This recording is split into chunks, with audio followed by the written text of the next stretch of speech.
All right, for more on this, we are now being joined by Professor David Dunn, Professor of International Politics in the Department of Political Science and International Studies at the University of Birmingham. Thank you so much, Professor, for joining us on WION.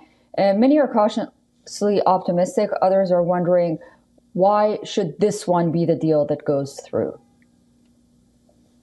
I think what we have here is a significant point in time at the end of the Biden administration before Trump takes over, where there is really an opportunity to get this done and over the line now, or all the interlocutors on the American side will change, and therefore they will be coming into the position of the White House wanting to review where they are, and it will inevitably bring about delays. I think another aspect of this is that the Trump administration itself has been putting pressure on both Hamas and on the Netanyahu government in Israel, saying you need to make a deal. You can't expect us to be supporting you, in the case of Netanyahu, to do a more hardline position. We want this thing over. And therefore, Netanyahu recognizes that he hasn't got what he may have hoped for, a more sympathetic Trump administration on this particular issue, and therefore he needs to make a deal.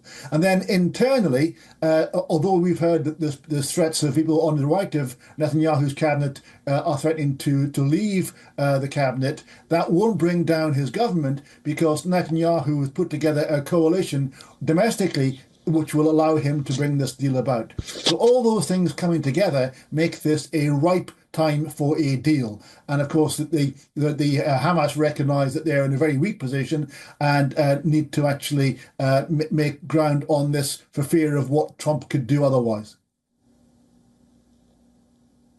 And you remember that Trump has President-elect Trump has time and again said that if hostages are not released before the day he's inaugurated, all hell would break loose. And now the debate is already ongoing whether or not it was the Biden administration who succeeded for this possible deal, or was it the Trump effect, or perhaps even Qatar. What are your thoughts on that? Well, there are different ways of looking at this. I mean, the Trump team will claim success, no doubt. One way of looking at it, however, is that if the Trump candidacy and the administration, after the election, had said we support the Biden administration, this may have come about earlier. But the prospect of Trump being more conciliatory to Netanyahu has actually undermined the efforts of the Biden administration to bring this conflict to an end quicker.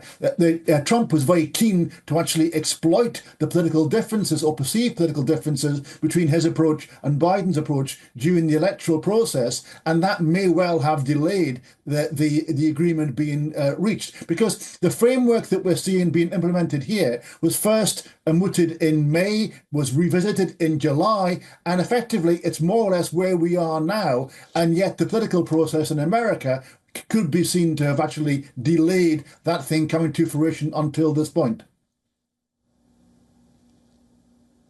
Very interesting. Professor Dunn, I appreciate your company. Thank you so much for those analyses. Always a pleasure.